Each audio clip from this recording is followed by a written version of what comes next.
Welcome to Chillin' 101. We hope this video helps. In this video, I will explain how to learn Java and DSA updated. Start by installing Java and an IDE, then focus on fundamentals. Syntax, OOP, and collections. Pair theory with hands-on practice, implement basic data structures in Java, and solve a few problems every day.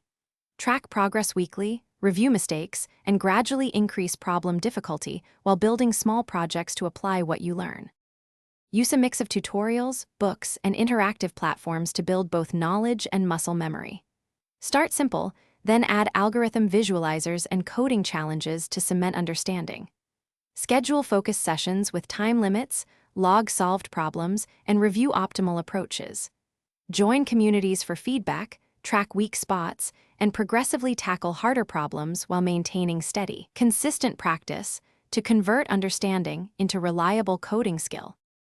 If you are finding this video helpful, please subscribe and like to support the channel.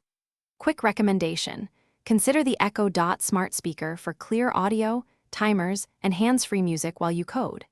It pairs nicely with focused playlists and study timers to boost concentration during practice sessions.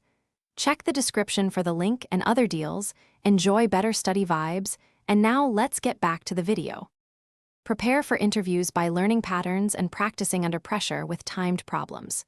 Implement sorting, recursion, DP, and graph algorithms in Java, and write clear, testable code with edge cases.